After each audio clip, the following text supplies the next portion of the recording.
Dr. Sarah Chen wiped sweat from her forehead as she looked at the strange crystal towers rising from the red soil of Kepler-4 2c. The structures stood 300 feet tall and gleamed with a soft blue light that seemed to pulse like a heartbeat. Her team of 12 humans had been studying these ruins for 3 weeks now, and every day brought more questions than answers. Dr. Chen, the scanner readings are still normal, called out Marcus, her technical specialist. He held up a device that beeped steadily. Everything works fine here. GPS, communications, energy readings, all normal. Sarah nodded but felt a chill despite the planet's warm climate.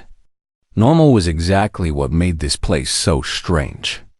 Every other species in the galaxy avoided these ruins like they carried a deadly plague.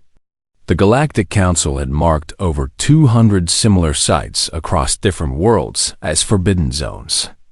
No one was allowed to study them or even get close to them. 3,000 years ago, the first spacefaring civilizations had found these ancient structures. The logical Zilani people sent their best scientists to study them. Half the team vanished without a trace. The rest came back speaking in riddles, their minds broken. The psychic Etherians tried next. Their most powerful mind readers approached the ruins and collapsed, screaming about voices that would not stop talking. The Cybernetic Machina Collective sent robots and drones. Every machine that got within a mile of the ruins simply shut down and never worked again. After centuries of failed attempts and lost lives, the Galactic Council declared all predecessor sites off-limits.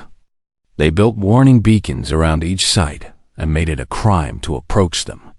The official record said the ruins contained reality distortion fields and psychic contamination zones that were deadly to all known life forms.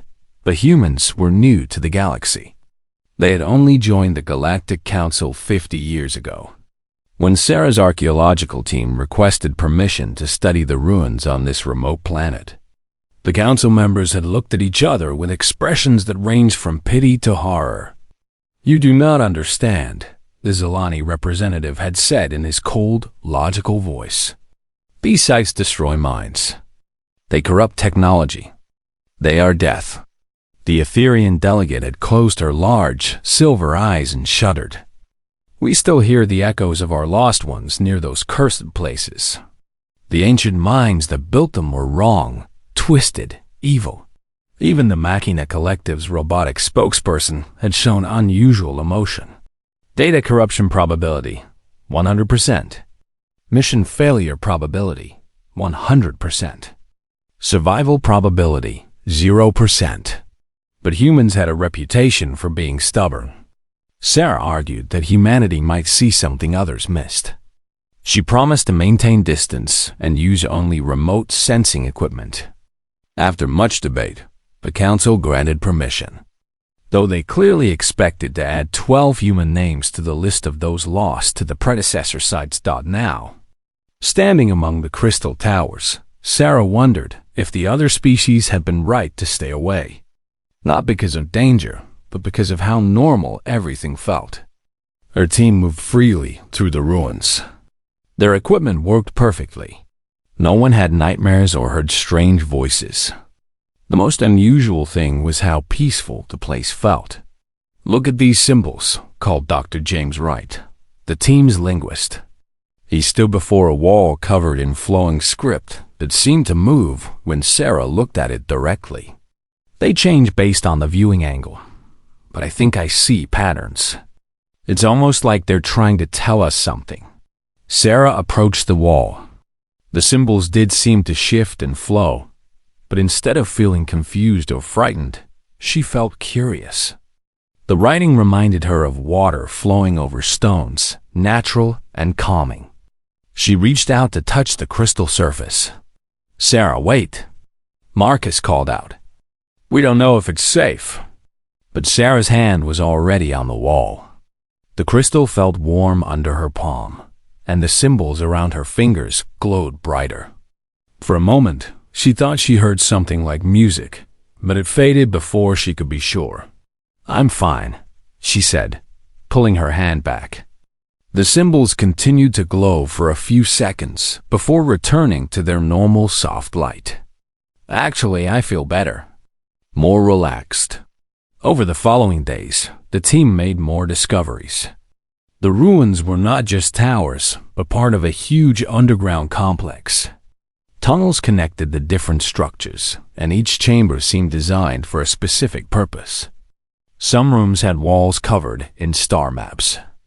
Others contained what looked like libraries with crystal tablets instead of books. One chamber had a raised platform in the center that hummed with energy. The strangest discovery was that the ruins seemed to respond to human presence. Lights grew brighter when team members entered rooms. Passages that appeared blocked would clear when someone approached. The crystal tablets in the library rooms would glow when touched, displaying symbols that almost seemed familiar, even though no human had ever seen them before. "It's like the whole place is alive," whispered Dr. Lisa Park, the team's biologist. She stood in what they had started calling the heart chamber, where the walls pulsed with gentle light in rhythm with their heartbeats. Not alive like an animal or plant, but aware. Like it knows we're here and likes us. Sarah documented everything, but she began to understand why the other species found these places so disturbing. The ruins did not follow logical patterns. They seemed to operate on principles that had nothing to do with advanced science or technology. The Zilani loved pure logic and efficiency. These ruins were full of curved lines and flowing designs that served no logical purpose.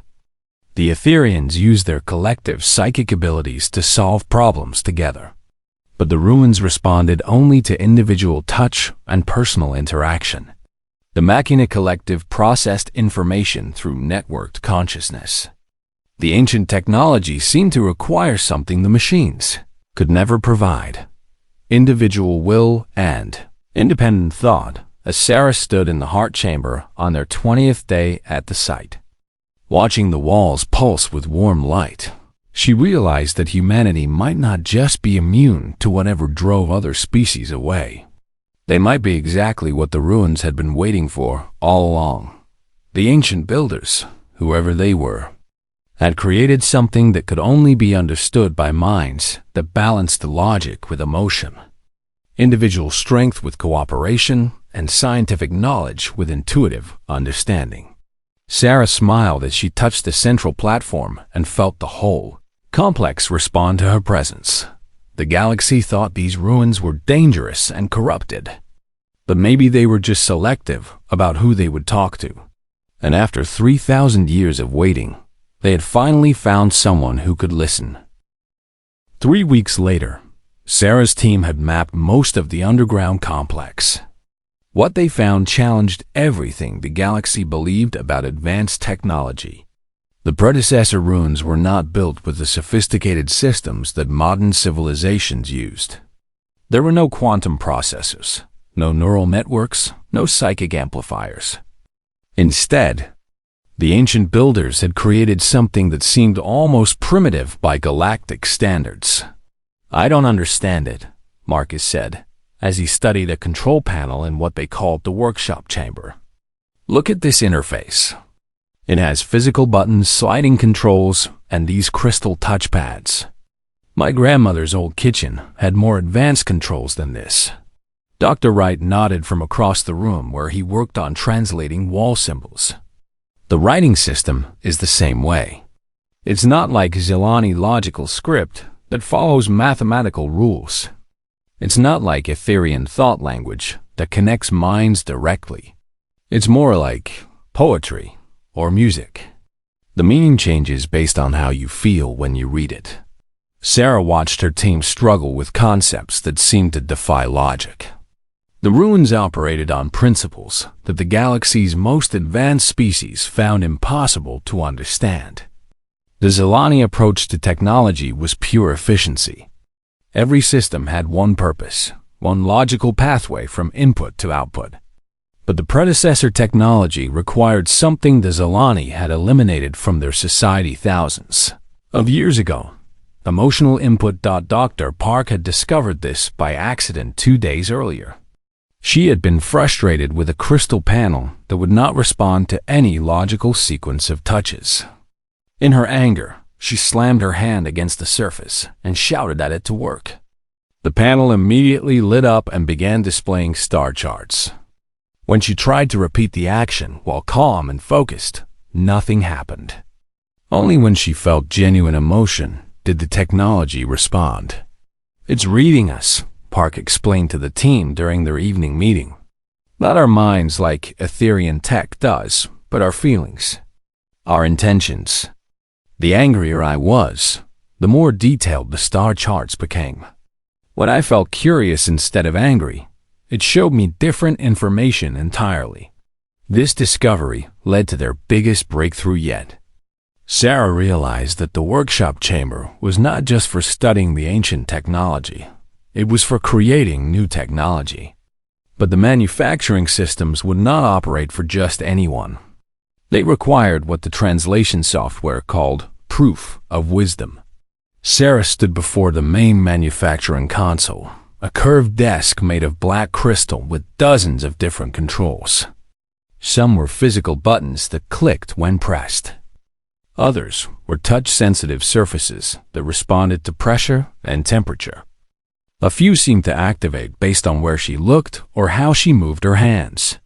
According to the wall instructions, I need to demonstrate 3 qualities, Sarah told her team: individual will, emotional balance, and creative thinking. But I also need to show that I understand the responsibility that comes with power. The first test seemed simple. Sarah had to press a sequence of buttons while thinking about what she wanted to create. She chose something basic, a medical scanner like the ones her team used. The console responded immediately, lights flowing along its surface as the manufacturing chamber hummed to life. But then the console presented her with a choice. The wall display showed 2 options. She could create a medical scanner that was far more advanced than anything the galaxy had ever seen, capable of healing diseases that currently had no cure. Or she could create a simpler scanner that worked just as well as her current equipment, but could be easily understood and reproduced by any species. Sarah chose the simpler option. The console paused for a moment, then began manufacturing. 5 minutes later, a perfect medical scanner materialized in the output chamber. When Marcus tested it, he found that it worked exactly as well as their expensive galactic standard equipment. But it was built from common materials and used principles that any engineer could understand. "This is what the other species could never grasp," Sarah said as she examined the scanner. The predecessors weren't trying to create the most advanced technology possible. They were trying to create the most helpful technology possible. There's a difference. Dr. Wright made the next breakthrough in the library chamber. The crystal tablets that contained the predecessor records would not display their information for scanning devices or logical analysis systems. But when Wright sat quietly and touched the tablet while thinking about his childhood memories of learning to read, the crystal began showing him stories, not technical manuals or scientific papers, but actual stories. Tales of the predecessors' daily lives, their struggles, their hopes and dreams. Wright found himself reading about a predecessor child who was afraid of the dark, and how her grandmother taught her to make light crystals that glowed when she felt scared. Another story told of an engineer who was designing a new city and had to choose between a design that looked impressive and one that would make people happy to live there. Every technical manual is hidden inside a story, Wright explained to Sarah. The predecessors didn't separate knowledge from wisdom. They didn't teach how to build something without also teaching why you should build it and when you shouldn't. The most important discovery came when Dr. Park tried to access what appeared to be the ruined central computer system. The chamber contained a crystal sphere 10 feet across, floating in the center of the room and glowing with soft rainbow light. When Park approached it, Symbols appeared in the air around the sphere, but they were not instructions or data. They were questions. The first question appeared in simple English. Why do you seek power? Park answered honestly. I don't seek power. I seek knowledge. I want to understand. The next question. What will you do with what you learn? Share it. Help others. Make life better. The questions continued for an hour. Each one was more personal than the last. The sphere asked about Park's fears, her mistakes, her regrets. It asked what she would do if she had unlimited power. It asked what she would sacrifice to save strangers. It asked whether she would choose to be happy or to be right. When the questioning ended, the sphere shared its secret.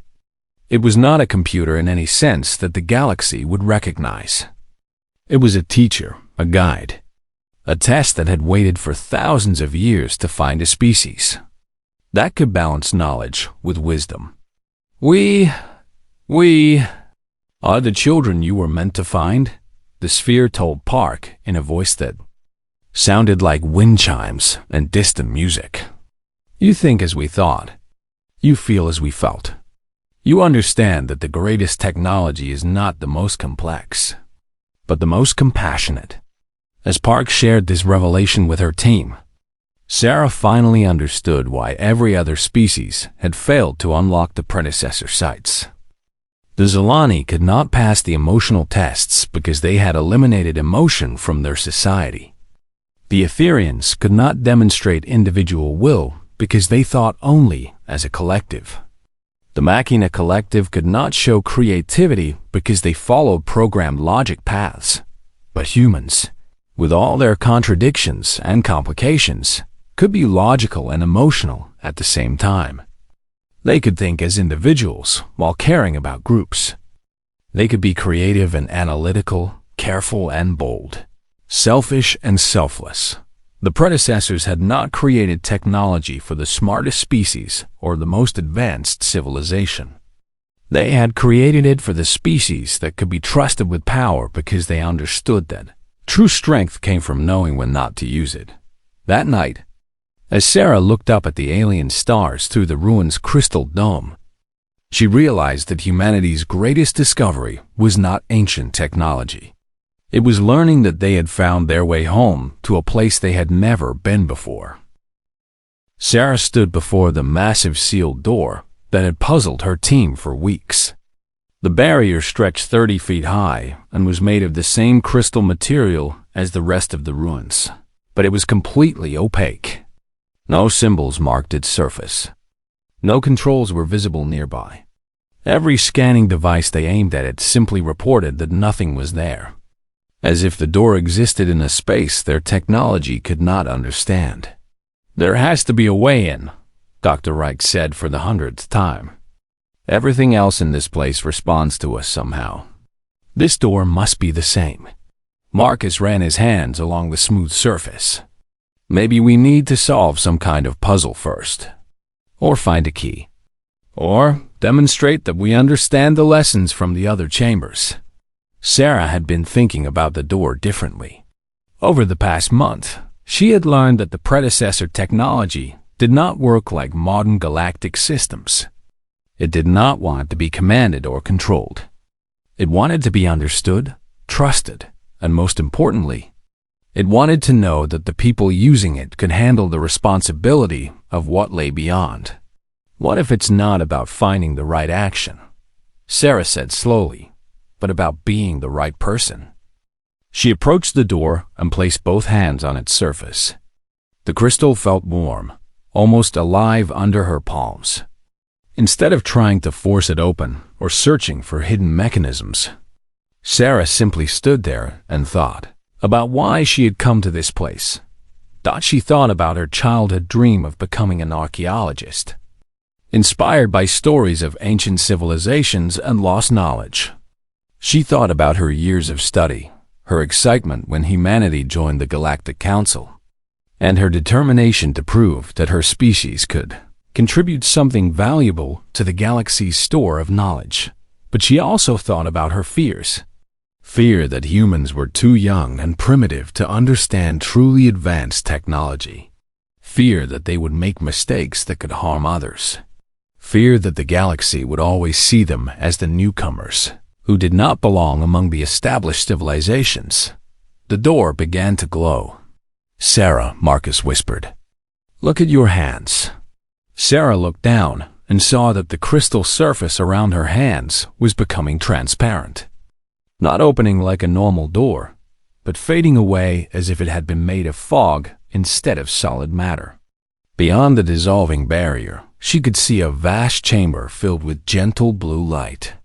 "It's not reading my mind," Sarah realized as she stepped forward.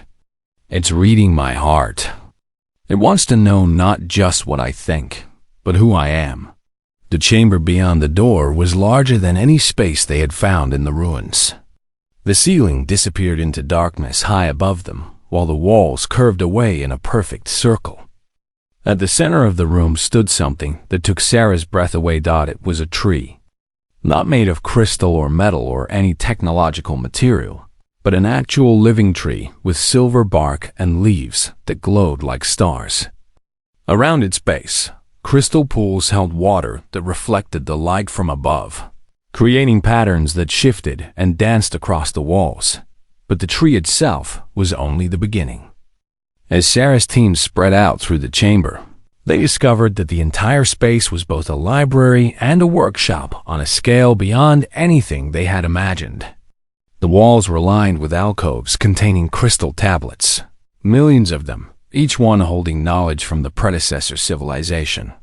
Manufacturing stations dotted the floor, their controls dark and waiting.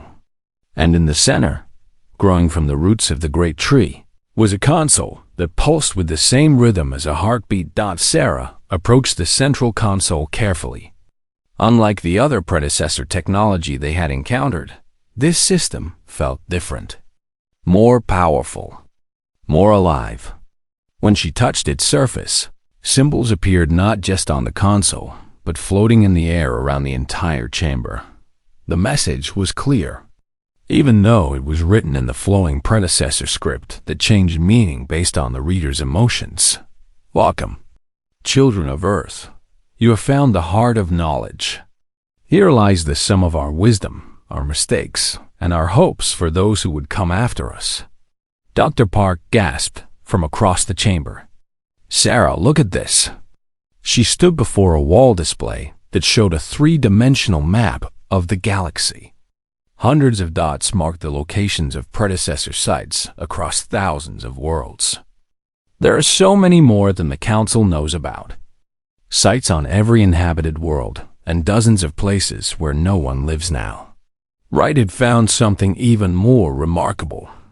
These crystal tablets aren't just storing information, he called out. "They're growing it. Look." Sarah joined him at one of the alcoves where a crystal tablet was slowly expanding, new layers of material forming as they watched. Information was being added in real time, recording not just what the predecessors had known, but what was happening right now across the galaxy. "It's all connected." Sarah breathed as understanding dawned on her. Every site, every chamber, every piece of technology. It's one massive system that spans the entire galaxy. And it's been watching, learning, adapting for thousands of years. The central console pulsed brighter as she spoke, and new symbols appeared around the tree. This time, the message was longer and more complex. Each species that finds us teaches us something new about intelligence, about consciousness, about the paths that life can take among the stars. The Zilani showed us the power of pure logic. The Etherians revealed the strength of shared thoughts. The Machina Collective demonstrated the potential of artificial minds. But each also showed us their limitations. Sarah touched the console again, and the message continued. "We built these places as tests, but not tests with right or wrong answers. Tests to find species that could balance all the qualities that consciousness requires. Logic and emotion, individual will and group cooperation, scientific knowledge and intuitive wisdom. technological power, and moral restraint. The implications hit Sarah like a physical blow. "You've been testing the entire galaxy for thousands of years," she said aloud. "Every species that found your sites was being evaluated." The console's response filled the chamber with warm light. Not evaluated. Taught. Each species learned what they were ready to understand. But none before yours has been ready for the final lesson. New displays activated around the chamber, showing Sarah and her team technologies that made their most advanced galactic systems look like primitive tools. Medical devices that could regrow lost limbs and repair genetic damage. Manufacturing systems that could create materials stronger than anything known to current science. Transportation methods that could cross the galaxy in days instead of years. Energy sources that could power entire civilizations without depleting planets or stars.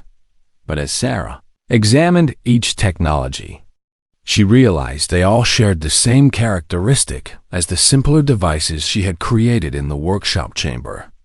None of them were designed to give their users power over others. Instead, they were designed to give users the power to help others. "This is why the other species couldn't access your full knowledge," Sarah said, as the pattern became clear. "You weren't just testing for intelligence or technological capability. You were testing for wisdom, for the understanding that true advancement means lifting everyone up, not climbing higher than everyone else." The tree in the center of the chamber began to glow brighter, and Sarah felt something she had never experienced before. For just a moment, she was connected not just to the technology around her, but to the minds that had built it. She felt the predecessor's joy at finally finding a species that understood their vision. She felt their relief that their long wait was over. And she felt their trust as they prepared to share the greatest gift they could give. "We were like you once," came the final message, not through symbols or displays, but directly into Sarah's mind. "Young, uncertain, afraid of our own potential. But we learned that the greatest strength is knowing when to be gentle. The greatest knowledge is understanding what you do not know. And the greatest technology is that which brings out the best in those who use it." As the connection faded, Sarah looked around the chamber at her team, all of them staring in wonder at displays showing technologies that could reshape the galaxy. She realized that their real test was just beginning. Now, they had to decide what to do with the power they had been given. The predecessors had chosen humanity to be the guardians of their legacy. The question was whether humanity was ready to choose wisely. The emergency session of the Galactic Council convened only 3 days after Sarah's team sent their preliminary report about the breakthrough at the predecessor site. Representatives from 12 species gathered in the massive crystal chamber on Council Station Alpha, their various forms, creating a circle of barely contained panic around the central speaking platform. Ambassador Elena Vasquez stood at the human delegation's position, watching the chaos unfold with growing concern. She had read Sarah's report twice, and each reading filled her with equal parts excitement and dread. Humanity had achieved something unprecedented, but the reaction from the galaxy's older civilizations made it clear that success might be more dangerous than failure. "The humans must be stopped immediately," declared High Logic Zem 47, the primary Zilani representative. His pale blue skin glowed with the patterns that indicated extreme stress. "Our probability calculations show a 73% chance of galactic destabilization if this situation continues. The predecessor sites contain technology that could upset the balance of power that has maintained peace for over 2 millennia. The Etherian delegate, a tall, graceful being whose silver eyes held the wisdom of her species' collective consciousness, closed those eyes and shuddered. "We feel the disturbance in the cosmic order. The ancient minds speak again through human hearts. This was never meant to happen. The predecessor's test was failed for good reasons. Their technology corrupts. It tempts. It offers power without wisdom. From the mechanical speaking platform, the Machina Collective's representative processed the situation with audible clicking sounds. Analysis complete. Human success indicates fundamental error in galactic understanding of predecessor technology. Recalculation of threat assessment required. Current probability models insufficient. Recommendation: immediate containment of human research site. Ambassador Vasquez raised her hand to speak, but she was interrupted by the arrival of the session's most important participant. Grand Admiral Corey Thack of the United Defense Fleet materialized on the platform in a shimmer of teleportation energy.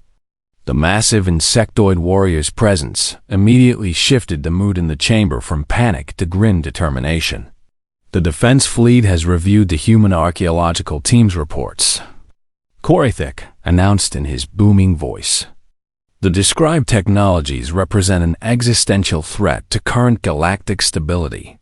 Ships that can cross the galaxy in days. Weapons that can reshape matter at the atomic level.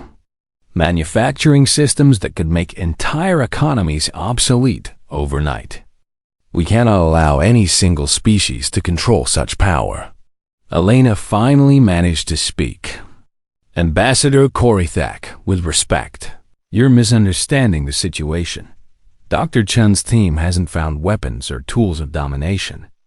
According to their reports, the predecessor technology specifically requires wisdom and restraint to operate. It's designed to prevent the very abuses you're worried about. Human naivety, responded the Zelani representative coldly. You assume that your species will always choose wisdom over power. History shows that no species maintains such restraint indefinitely. The probability of corruption approaches certainty over time. The Etherian delegate opened her eyes, and Elena felt a wave of sadness wash over the chamber as the psychic being shared her emotions. We have touched the minds of the humans on that world. Their intentions are pure now, yes, but intentions change. Power corrupts even the strongest hearts. We have seen this across 1,000 worlds over 10,000 years. Elena tried to argue, but Grand Admiral Corey Thack's next words silenced the chamber. The Defense Fleet will depart for Kepler 442c in 6 hours. 3 battle groups will establish a quarantine around the planet. The human research team will be evacuated, and the predecessor site will be placed under fleet security until the Council determines how to proceed. You can't do that, Elena protested. Kepler 442c is in human space. You have no authority to. Emergency Protocol 7. Corey Thack interrupted. Galactic security threat requiring immediate containment. All member species are bound by treaty to support necessary defensive actions. Elena's heart sank as she realized the implications. In 6 hours, the largest military force ever assembled would be heading toward Sarah's team with orders to forcibly shut down humanity's greatest discovery. She activated her emergency communicator and sent a coded message to Earth. Storm coming. Prepare for the worst. On Kepler 442c, Sarah received Elena's warning, just as her team was preparing to explore deeper chambers in the predecessor complex. The archaeological site had been transformed over the past month into something that looked more like a small city than a research camp. Crystal structures had grown from the ground at the predecessor's guidance, providing living spaces that adapted to human needs while maintaining harmony with the ancient technology. How long do we have? Marcus asked as he read the message over Sarah's shoulder. If they left 6 hours ago, they'll be here in 2 days, Sarah replied, her mind racing through possibilities. 3 battle groups. That means at least 50 ships, including dreadnoughts with planet-cracking capabilities. Dr. Wright looked up from the crystal tablet he had been translating. The predecessors must have known this would happen. There's a whole section here about the test of fire and proving wisdom under pressure. I think they expected the galaxy to react this way. Sarah had been thinking the same thing. The predecessor technology had been teaching humanity about wisdom and responsibility for weeks now. Every lesson, every interaction, every piece of knowledge came with warnings about the corrupting nature of power and the importance of using strength to protect rather than dominate. Now, they faced the ultimate test. Sarah made her way to the heart chamber where the great tree grew from the crystal floor. When she placed her hands on the central console, the familiar warmth of the predecessor consciousness flowed through her. "You know what's coming," she said aloud. The tree's leaves rustled despite the absence of wind, and symbols appeared in the air around Sarah. Every species faces this moment. The time when fear drives others to try to take by force what can only be given freely. How you respond will determine whether you join us as guardians of this knowledge, or whether you become another species that let fear and power destroy their potential. What are our options? Sarah asked. The answer came not in symbols, but in direct knowledge flowing into her mind. She saw defensive systems hidden throughout the complex that could make the planet invulnerable to any attack. She saw weapons that could disable entire fleets without harming their crews. She saw technologies that could make humanity the dominant force in the galaxy within a matter of years. But she also saw the price of using such power. Every species that had chosen dominance over cooperation had eventually destroyed themselves. The predecessors had built their technology as a test specifically because they knew that the greatest danger was not external enemies, but the internal corruption that came from believing that might made right. There's a third option, Sarah realized as the full scope of predecessor wisdom became clear to her. We don't fight them, and we don't surrender. We teach them. Dr. Park, who had been listening to Sarah's conversation with growing amazement, stepped forward. Teach them what? That the power to destroy and the power to create are the same power. Sarah replied.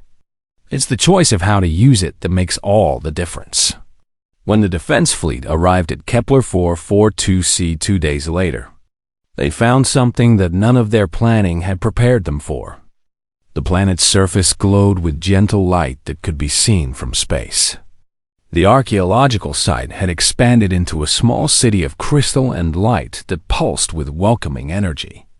And when Grand Admiral Korithek demanded the humans' immediate surrender, Dr. Sarah Chen responded with an invitation. Come down to the surface, she transmitted to the fleet. Not with weapons or soldiers, but with representatives from each species who are willing to learn. Let us show you what the predecessors really created. Let us show you what we've learned about the difference between power and strength. The fate of the galaxy now rested on whether the established civilizations could overcome their fear long enough to discover that humanity's greatest strength was not their ability to unlock ancient technology, but their willingness to share it with those who were ready to use it wisely. Grand Admiral Korithek stared at the transmission from the planet's surface, his forearms twitching with nervous energy. In 40 years of military service, he had never encountered a situation like this. The humans should have been terrified. They should have been pleading for mercy or preparing desperate defenses. Instead, Dr. Sarah Chen stood calmly in what appeared to be a beautiful garden, surrounded by crystal structures that hummed with unknown energy, extending an invitation to tea. Sir, his tactical officer reported, our sensors show massive energy readings from the planet's surface, but no defensive weapons. The power sources are unlike anything in our databases, but they don't appear to be directed against us. Korithek's mandibles clicked in confusion. His battle group could reduce the entire continent to molten glass in minutes. Yet the humans acted as if they were welcoming old friends rather than facing an overwhelming military force. Admiral, came another voice over the communication channel. HighLogic Zen 47 had insisted on joining the expedition to ensure proper containment protocols were followed. I calculate a 91% probability that this is a trap designed to lure our representatives into range of predecessor weapons. But the Etherian delegate, Star Singer Yalamon, disagreed. I sense no deception from the humans. Their emotions are calm, hopeful, even excited. There is something they genuinely wish to share with us. Korithak made a decision that would change galactic history. I'm taking a small diplomatic party to the surface. Maintain defensive positions, but do not fire unless directly attacked. 30 minutes later, representatives from 6 species stood in the crystal garden that had grown around the predecessor ruins. Sarah greeted them with the same enthusiasm she might show to colleagues visiting her laboratory back on Earth. "Welcome to what we've been calling New Hope City," she said, gesturing to the structures around them. Though the predecessors call it something that translates roughly to the place where children learn to choose well. High Logic Zen 47's pale blue skin flickered with calculation patterns. "Dr. Chun, you are in violation of 7 different galactic treaties. The technologies you have accessed pose an unacceptable risk to what?" Sarah interrupted gently. "To the current balance of power? To the assumption that some species are naturally superior to others? To the belief that advanced technology must inevitably be used for war and domination?" She led them deeper into the garden, where crystal pools reflected the light from structures that seemed to grow like living things. "The predecessors spent 1,000,000 years learning a truth that it's taken us only a few weeks to understand. True advancement isn't about becoming more powerful than others. It's about becoming wise enough to help others become powerful too." Star Singer Yalamon, her silver eyes wide with wonder, reached out to touch one of the crystal formations. The structure responded to her presence, glowing brighter and producing a soft musical tone. "It welcomes me," she whispered. "How is this possible? Predecessor technology has always rejected Etherian minds. Because you're approaching it with curiosity instead of the need to control it," Dr. Wright explained, emerging from a nearby building with a crystal tablet in his hands. "The technology doesn't reject any species. It just won't work for anyone who sees it as a tool for dominance rather than a gift for cooperation." What happened next changed everything. As the representatives from each species interacted with the predecessor technology, they began to understand what the humans had discovered. The ancient systems responded not to species type or technological advancement, but to intention and wisdom. The Zelani representative found that when he approached the manufacturing systems with the goal of creating something helpful rather than something logical, the technology opened its knowledge to him. The Machina Collective's robotic delegate discovered that individual curiosity produced better results than networked efficiency. Even the most skeptical military officers found themselves fascinated by defensive systems that could protect entire populations without causing harm to attackers. But the real breakthrough came when Sarah brought them to the heart chamber. "What you're about to see will change how the galaxy understands itself," Sarah warned as they stood before the great tree that grew from crystal soil. The predecessors weren't just another ancient species that left ruins behind. They were teachers who designed a test that would span millions of years. She activated the central console, and the chamber filled with images that took the assembled representatives' breath away. The display showed the history of the galaxy from the predecessors' perspective. Countless species rising to intelligence, developing technology, facing the choice between wisdom and power, and deciding their own fates based on that choice. Every species that achieved spaceflight eventually found predecessor sites, Sarah explained as the images flowed around them. And every species was judged not by their intelligence or their strength, but by their character. Some, like the extinct builders of the core worlds, chose to use predecessor knowledge to create a galactic empire. They felt a civil war within a generation. Others, like the peaceful gardener species of the Outer Rim, used the technology to heal damaged worlds and were welcomed as full predecessor inheritors before moving beyond this galaxy to seed new life among distant stars. High logic Zen 47's calculation patterns had frozen completely as he processed the implications. You're saying that the predecessors were selecting which species would survive long-term? That they were gardening, Sarah finished, nurturing the growth of wisdom across the galaxy, waiting for species to evolve, not just technologically, but morally and emotionally. The final revelation came when Sarah activated a hidden display that showed the predecessors themselves. The assembled representatives gasped as they saw figures that looked remarkably similar to humans, though taller and more graceful, with skin that held a faint luminescence. The DNA analysis confirms it, Dr. Park said as she joined the group. The predecessors were human, not modern humans, but our descendants from so far in the future that they might as well be another species entirely. Star singer Yalamone's psychic sensitivity allowed her to perceive the emotional truth behind the revelation. They seeded the galaxy with these tests and then went back in time to guide their own species development. They knew that humanity would eventually find the ruins because they were the ones who built them. Grand Admiral Korithak's military mind struggled with paradoxes of causality and time travel, but he understood the practical implications immediately. If humans are destined to become the predecessors, then preventing them from accessing this technology would create a temporal paradox that could unravel reality itself, Sarah nodded. But more importantly, it means that every species in this galaxy has the potential to evolve beyond their current limitations. The predecessors, our far future selves, left these teachings not just for us, but for everyone.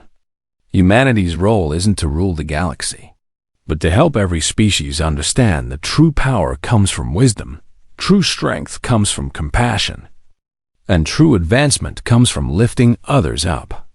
Over the following months, the revelation transformed galactic civilization. Predecessor sites across hundreds of worlds began activating as species worked together to unlock their secrets. The Zilani learned to balance logic with emotion. The Etherians discovered the strength that came from individual thought as well as collective consciousness. The Machina Collective developed creativity and intuition to complement their computational power. Humanity became not the masters of predecessor technology, but its first teachers.